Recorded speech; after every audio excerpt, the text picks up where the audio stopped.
Mirë se vini në kanalin ton, mos harroni të bëni subscribe dhe të klikoni si përzieles për të marrë njoftimet më të reja. Faleminderit! Vuani nga gazdra dhe fryrja e barkut jasi të shpëtoni brënda 1 minute sipas kësaj metode. Kjo recet besohet se ka shpëtuar me mira jetë. Lëngu i limonit së bashku me sodën e bukës janë një kombinim tërësisht i fuqishëm i cili shpëton mira jetë çdo vit. Edhe pse acid, lëngu i limonit pasi metabolizohet, ai krijon një ambient alkalin brenda në trupin tuaj. Është shumë efikas në trajtimin e dispepsisë, kapsllokut dhe njëkohësisht fryrjes së barkut.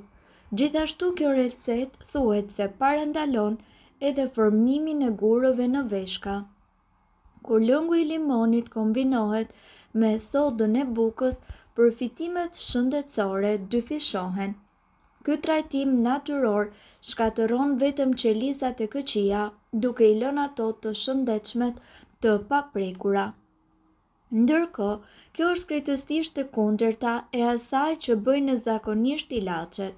Por në fakt, kjo është një recet mjaft e vlefshme e cila do t'ju ndihmoj që ju të ulni fryrjen e barkut. Si ta përgatisni këtë recet? Në një gotë shtrydhni një limon dhe shtoni një lugë çaj sodë buke. Më pas kësaj përzierje shtojeni dhe ujë dhe pijeni, por duhet të bëni kujdes me sasinë të mos e teproni. Fryrja e stomakut është vërtet irrituese dhe e bezdishme, veçanërisht në qoftë se ju ndodh shpesh pas ngrënies. Zakonisht këto probleme janë të padëmshme, por në disa raste mund të jenë simptom e ndonjë sëmundjeje të fshehur. Çaji i energjikut. Çaji i energjikut e qetëson stomakun dhe gjithashtu largon fryrjet. Duhet ta pini në darkë për të ngadalësuar trazirat në stomak. Për një filxhan me çaj, juve do t'ju nevojiten 7 deri në 10 gjethe energjiku dhe 250 ml ujë. Nëse dëshironi mund të shtoni mjalt ose limon. Në disa raste të tjera mund të shtoni edhe akull. Xhenxhefili.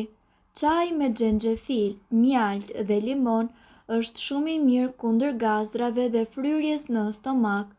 Përbërësit e xhenxhefilit kanë aftësinë të qetësojnë zorrë dhe të largojnë çdo inflamacion të mundshëm.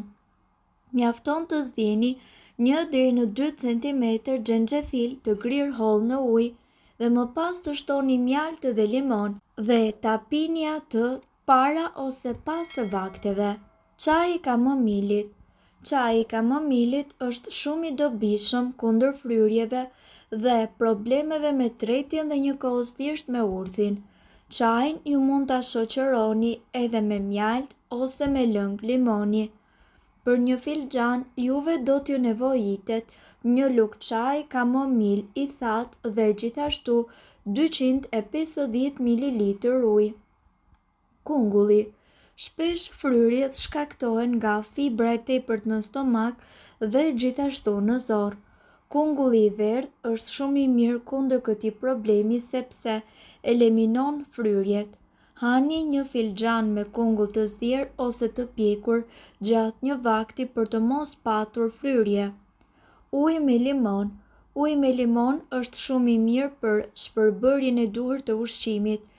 Sipas informacioneve, ju duhet që të pini këtë ujë me limon sapo të zgjoheni për një fillim sa më të mbar të ditës. Uji gjithashtu pastron sistemin tuaj tretës, ndërsa limoni përmirëson tretjen. Gjithashtu këtu ne do t'ju njohim me ushqimet më të mira për të shmangur fryrjen e barkut. Ditët kur ju ndiheni të fryrë dhe sidomos në zonën e barkut, me siguri i kujtoni si shumë të sikletshme. Kjo është një gjendje të cilën trupi juaj e zhvillon her pas here dhe që mundet ju pengojë në aktivitetet tuaja të përditshme. Rrobat do t'i ndjeni më të ngushta dhe të ecurit mundet që të kthehet në një sfidë të vërtetë. Ndonjëherë kjo mund edhe të duket si diçka e pa evitueshme, por ne ju sugjerojmë që të provoni disa metoda të thjeshta të cilat i largojnë fryrjen. Disa nga mënyrat më të mira për të shmangur barkun e fryr do t'i gjeni në këtë video. Ushqimet. Një nga ushqimet më të mira dhe natyrale për të larguar këtë problem një herë e mirë është sigurisht kujdesi ndaj ushqimit. Ka disa ushqime të cilat e ndihmojnë trupin që të kryejë si duhet të gjitha proceset e tij, duke parandaluar kështu edhe fryrjen. Zakonisht ky reagim i trupit ndodh nga mos tretja si duhet e ushqimeve dhe njëkohësisht gjithmonë duhet të zgjidhni ato të duhurat. Kastraveci. Kastraveci rekomandohet shumë pasi ka veti që të mbledh të gjitha toksinat e trupit dhe t'i nxjerrë ato jashtë për shkak se përmban sasi të mëdha të ujit. Ndërkohë mund të përdorni edhe kalium. Ushqime të cilat janë të pasura me kalium, siç janë për shembull bananet, portokalli, avokado, stikat, kivi, ndihmojnë në shfryrjen e trupit dhe në nxjerrjen jashtë të kriprave të tepërta. Ananas. Ananasi përmban disa vitamina dhe minerale të cilat ndihmojnë në parandalimin e inflamacionit dhe njëkohësisht të tretjes së mirë. Probiotikët. Probiotikët të cilët gjenden tek kosi, qumshti apo djathi ndihmojnë tretjen e mirë dhe nxjerrjen jashtë trupit të toksinave të këqija. Gatimi i perimeve. Ky është një hap shumë i rëndësishëm. Perimet kur konsumohen të pagatuara shpesh shkaktojnë gazra dhe fryrje të zonës së barkut. Megjithse perimet i japin vlerat e tyre më të mëdha kur janë të sapokëputura nga degët dhe të konsumohen ashtu siç janë, për të evituar fryrjen e barkut, mundohuni që t'i gatuani ato para se ju t'i konsumoni. Kjo e mesme e artë do t'ju ndihmojë ju të keni një bark të sheshtë dhe gjithashtu të shpëtoni nga fryrja. Konsumoni shumë erëza. Fusni shumë erëza në dietën tuaj ushqimore pasi ndihmojnë në tretjen e mirë duke parandaluar kështu fryrjen. Këtu përfshihet xhinxheri, kanella, borziloku, rigoni, nenexhiku, rozmarina apo kopra. Përdoreni këto erëza siç bëni ju zakonisht në vaktet apo në ushqimet tuaja për të përfituar një bark të sheshtë dhe shumë shije. Mund të zgjidhni të bëni edhe ndonjë çaj tjetër bimor me këto erëza sipas dëshirës tuaj. Përmendim këtu çajin me xhinxher dhe njëkohësisht atë me nenexhik. Shmangni gjithashtu të gjitha problemet të cilat kanë të bëjnë me ushqime problematike. Ka disa ushqime të caktuara të cilat njihen për efektet e tyre anësore që ato i shkaktojnë organizmit. Një ndër to është pikërisht edhe fryrja e barkut.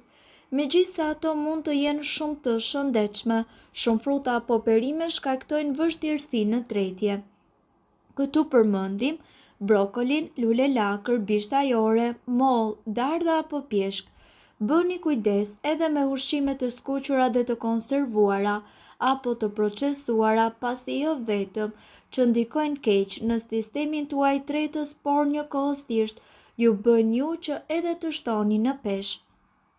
Mirë po duhet të dini, informacionet në këtë video kanë për qëllim të plotësojnë dhe të mos të zëvendësojnë këshillat e mjekut tuaj dhe nuk kanë për qëllim të mbulojnë të gjitha përdorimet e mundshme, masat paraprake, ndërveprimet ose efektet negative.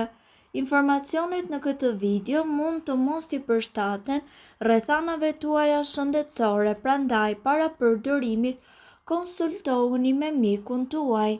Nëse doni të dëgjoni video tona që ne postojmë çdo ditë, kliko subscribe. Ju ftojmë gjithashtu të bëni like në video tona nëse i keni dëgjuar dhe pëlqyer ato.